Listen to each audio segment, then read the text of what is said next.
Devotion 272.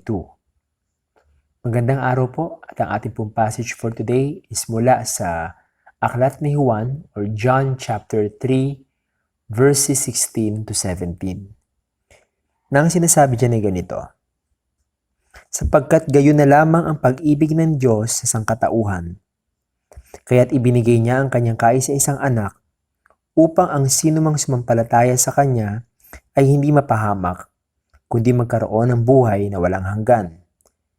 Isinugo ng Diyos ang kanyang anak, hindi upang hatulan ng parusa ang sanlibutan, kundi upang iligtas ito sa pamamagitan niya. Ito ang salita ng Diyos. Kadalasan, palaging tungkol sa parusa ng Diyos ang mensahe na naririnig natin mula sa ilang mga mangangaral, lalo na sa mundo ng Kristyanismo. Maraming mga pastor, mga simbahan na ini-elaborate ng husto ang parusa, ang puot ng Diyos. Na ito ay totoo naman. Sa maraming pagkakataon, ang ginagamit talaga ng maraming mga ngaral na pangpukaw o pangkuha ng atensyon ng tao ay ang bagsik na parusa na naghihintay sa mga taong hindi mananampalataya sa Panginoong Hesukristo. Dahil dito sa bagay na ito, maraming tao ang hindi matanggap ang katotohanan na ito. Maraming tao ang pilit na kumikwestiyon, lumalaban, yung iba nga nagpapakita ng mga bayolenteng reaksyon sa katuruan na ito na madalas nga, nasabi ko nga, ay ito ang itinuturo o mensahe ng mga mangangaral. Para sa marami, hindi ito ang pinaka-epektibong paraan or ito ay hindi epektibong atraksyon upang sila ay manampalataya or makinig pa ng mas maraming pagkakataon or umatid na simbahan. Dahil dito, sa katotohanan na ito na maraming tao ang hindi natutuwa sa mensahe ng puot ng Diyos, kaya naman maraming mga pakulo o maraming mga simbahan o mga pastor o mga relihiyon na gumagamit or nagka-come up ng iba-ibang mga pakulo or mga scheme or mga drama or mga pamamaraan na sinasabi nilang mas magiging epektibo. Okay, magiging epektibo para ang tao ay hindi magalit, hindi sila maging bayolente sa mensahe ng puot ng Diyos. They make the presentation of the gospel, quote-unquote, acceptable to man. Na pleasing, na ito ay magiging mild and katanggap-tanggap nga sa mas maraming tao. That is why, madi-differentiate mo sa panahon ngayon yung iba-ibang, yung maraming pagkakaiba ng maraming mga simbahan in terms of music, in terms of the preaching, in terms of the messages, dahil nga sa reason na to, na ayaw ng tao na marinig ang puot ng Diyos sa kasalanan. Ayaw marinig ng tao ang hatol ng Diyos sa impyerno sa mga hindi mananampalataya sa Panginoong Hesukristo.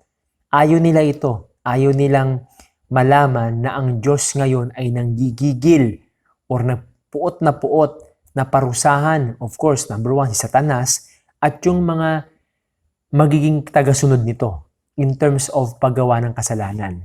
Well, actually, hindi naman kailangan na pilipitin pa ang salita ng Diyos, ang Biblia, o kailangan pa maghanap ng mas, sabi nila, mas magandang paraan or mas epektibong pakulo para maging katanggap-tanggap ang gospel o ang balita ng Biblia sa tao. Una sa lahat, dahil wala naman sa style ng pastor, wala naman sa scheme, wala naman sa pakulo ng simbahan, wala naman ito sa ganda ng pananalita ng tao. Although may factor yung way of delivery, pero technically, wala dito. Hindi dito nakasalalay ang pagtanggap ng tao.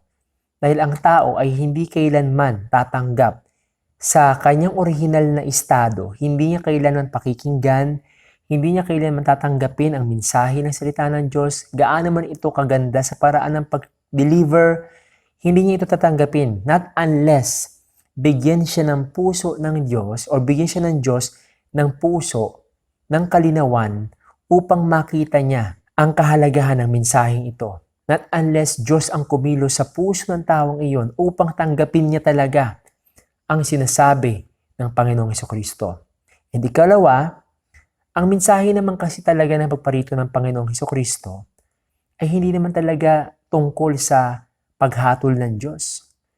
Ang mensahe ng pagpaparito ng Panginoong Hesukristo is basically about sa kapatawaran. It is about the mercy or habag ng Diyos sa tao. Ang kanyang pagkakatawang tao ay hindi tungkol sa kung gaano kalupit ang Diyos sa tao. Ito ay kung gaano kabuti ang Diyos na sa kabila ng lahat, gumawa pa rin ang Diyos ng paraan upang ang tao ay magkaroon ng pag-asa na maligtas mula sa kanyang puot. Totoo naman kasing nagkasala talaga ang tao sa Diyos, di ba? Wala naman sigurong tao magkasabing wala siyang kasalanan. So, totoo rin na nararapat tayong hatulan dahil sa ating mga kasalanan at ang hatol na yan ay ang mapunta tayo sa impyerno. Now, instead na labanan natin or ipaglaban natin na hindi natin deserve ang hatol ng Diyos, na hindi naman talaga tayo ganun kasama, bakit hindi na lang natin tanggapin na ang pagparito ng Panginoong Hesukristo is actually an expression or it is the highest expression ng habag ng Diyos sa atin. Dahil hindi naman talaga usapin kung gaano kabigat o gaano kagaan ang ating kasalanan na nagawa dito sa lupa o sa harapan ng Diyos. Ang usapin ay kung mananampalataya ka ba sa Panginoong Hesukristo para mapatawad ka ng Diyos. Yun talaga ang usapin dito. Are you going to put your faith in Christ for your forgiveness, for the forgiveness of your sins, of our sins? Dahil bagamat ang kaligtasan, ay inialok para sa lahat, ito ay inoffer para sa lahat, mananatiling sa pamamagitan lamang ng totoong pagsuko ng ating buhay, pag-amin sa ating mga kasalanan sa harapan ng Panginoong Hesukristo, tayo maliligtas at wala nang iba. Sa paraan lamang ng ating pananampalataya sa Panginoong Hesukristo, tayo ay maliligtas, at yan ay nakasulat sa John chapter 3 verse 18, nakasunod lamang ng passage na ginagamit natin ngayon. Now, maraming hindi matanggap ang Panginoong Hesukristo. Maraming ayaw lumapit sa Panginoong Hesukristo. Bakit? Dahil para sa kanila, ang Panginoong Hesukristo, ang kanyang pagparito, ay sumisimbolo ng kalupitan at pagiging unreasonable or hindi patas or hindi makatarungan ng Diyos. Now, malinaw sa passage na ginagamit natin ngayong araw na to, sa verse 17, na hindi totoo ang mga paratang na ito ng tao sa Panginoong Hesukristo. Dahil according to John chapter 3 verse 17, sabi diyan, isinugo ng Diyos ang kanyang anak hindi upang hatulan ng parusa ang sanlibutan, kundi upang iligtas ito sa pamamagitan niya. And even in John chapter 12 verse 47, sinabi ng Panginoong Hesukristo mismo, sapagkat hindi ako naparito upang hatulan ang sanlibutan, kundi upang iligtas ito. And kung itutuloy natin yan sa verse 48, ang sabi ng Panginoong Hesukristo, may ibang hahatol sa mga ayaw tumanggap sa akin at sa aking mga salita. Ang salitang ipinahayag ko ang hahatol sa kanila sa huling araw. Sapagkat hindi ako nagsalita ng mula sa sarili ko lamang, ang Ama na nagsugo sa akin ang siyang nag-utos kung ano ang aking sabihin at ipapahayag. So therefore, ang paghatol ay hindi sa pagparito ng Panginoong Hesukristo. Ang paghatol ay naroon sa hindi natin pagsunod sa dahilan o sa mensahe ng kanyang pagparito. Ang paghatol ay naroon sa katigasan ng puso ng tao na lumapit sa Panginoong Hesukristo. Bagamat sinabi ng Panginoong Hesukristo si John chapter 6 verse 37, nalalapit sa akin ang sinumang ibinigay sa akin ng Ama. At hindi ko itataboy kailanman ang sinumang lumapit sa akin. So walang itataboy ang Panginoong Hesukristo. So ang problema dito, yung tigas ng puso ng tao, yung kanilang pagiging pagmamalinis. At bakit nga kaya may mga taong patuloy na i-reject ang hatid na habag o or ang dalang habag or mercy at kapatawaran ng Panginoong Hesukristo? Una, dahil may mga taong sila ang sumusukat ng bigat o gaan ng kanilang kasalanan sa harap ng buhay ng Diyos. Sa lupa nga, di ba, hindi naman natin makwestiyon, hindi natin makwestiyon yung galit ng mga amo natin. Di ba? Kumbaga, sa korte ba, pwede mong questionin yung hatol ng hukom? Pero bakit pagdating sa Diyos, tayo ang dapat masunod? Bakit pagdating sa Diyos, ang bilis nating magreklamo, ang bilis nating mag-justify ng sarili natin? Pero sa amo natin sa trabaho, kahit yung iba minumura na sila, sinisigawan sila, hindi sila makapagreklamo. Bakit? Dahil naniniwala tayo sa mundong ito, dito sa mundong ito, na mahalaga ang otoridad. At nirespeto natin ang otoridad. Gayunpaman, pagdating sa Diyos, hindi natin or marami sa atin ang hindi kumikilala sa otoridad ng Diyos. At pangalawang dahilan ay dahil may mga tao na talagang totally hindi nila nakikita o tanggap na makasalanan sila. Talagang kahit anong paliwanag mo sa kanila na sila ay nagkasala sa Diyos, they will never see themselves as sinners. They will never see themselves as worthy of punishment. Hindi nila makikita ang sarili nila na karapat-dapat lamang na kamuhian sila ng Diyos dahil sa mga kasalanan nila. Because some of them, they believe na mabuti naman silang ama, wala silang ganito. Kahit na ang sinasabi ng Biblia, walang mabuti, walang matuwid. Lahat tayo nagkasala. Pero may mga tao na hindi nila makikita ang sarili nila na kailangan nilang ng kapatawaran ng Diyos, na kailangan nilang maligtas mula sa puot ng Diyos. Hindi nila nakikita ang sarili nila na may problema or dungis or sakit sa harapan ng Diyos. Kaya nga sabi ng Panginoong Hesukristo sa Luke chapter 5 verse 31, sabi dito, sinagot sila ni Jesus, hindi nangangailangan ng manggagamot ang walang sakit, kundi ang may sakit. Hindi ako naparito upang tawagin ang mga matuwid, kundi ang mga makasalanan upang sila'y magsisi.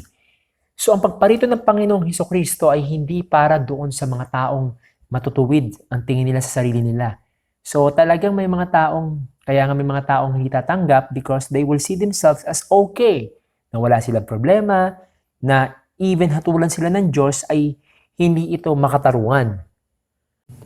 Alam nyo, maling-mali ang tingin ng tao sa Diyos. Dahil para sa kanila, ang Diyos ay magagalitin, ang Diyos ay sadista, para sa kanila, ang Diyos ay unreasonable. Parang sinasabi nila na tuwang-tuwa ang Diyos kapag magdadala siya ng tao sa impyerno, o pag meron siyang parurusahan, o pag meron siyang didisiplinahin, o pag meron siyang pagpakikitaan ng kanyang puot. Well, mismo ang Panginoong Hesukristo, sinabi niya sa Mateo chapter 9 verse 13. Sabi dito ng Panginoong Hesukristo, humayo kayo at unawain ang kahulugan nito. Habag ang nais ko at hindi handog, sapagkat naparito ako upang tawagin ang mga makasalanan, hindi ang mga matuwid.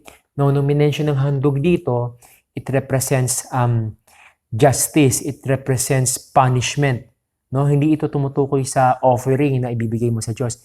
It refers to the offering for the atonement of sin. So ayaw ng Diyos nun. Ayaw ng Diyos ng bloodshed. Ayaw niya nito. Diba? Sa tingin mo ba natuwa siya nung kanyang pinarusahan ng kanyang anak sa krus? Sa tingin mo ba natin natuwa siya nung mapasakitan ng Panginoong Hesukristo sa krus? Hindi. At lalo hindi rin siya natutuwa, no? Na may mga taong pupunta sa impyerno. Kaya niremind ng Panginoong Hesukristo dito na naparito ako upang tawagin ang mga makasalanan, hindi ang mga matuwid. So it will only take for a sinner to accept his sin in front of Jesus Christ and seek for salvation, for forgiveness. Iligtas siya sa kanyang kasalanan. Yun lang. Pero may mga tao talaga na hindi talaga nila makikita ang kailangan nila ang kaligtasan mula sa Panginoong Hesukristo. Now, kung ang gusto lamang ng maraming tao ay palaging palampasin ng Diyos ang kasalanan, Huwag hatulan ng mga nagkasala. Well, hindi matuwid na Diyos ang kailangan nila. Kasi papaanong magiging matuwid ang Diyos kung hindi siya hahatol, di ba? Ako man din, ayaw ko ng Diyos. Kung ang Diyos ay ipapakilala sa akin ay hindi matuwid, hindi humahatol sa kasalanan, ayaw ng kasalanan, ayaw ng karumihan, ano pang klaseng Diyos yun, di ba? Now, kayo, gusto nyo ba na may Diyos kayo na hindi matuwid? Gusto nyo ba na may Diyos kayo na pinapalampas lang palagi ang kasalanan? Ako kasi ayoko. So, ayun lamang po. Mag-ingat po kayo. See you tomorrow. God bless you.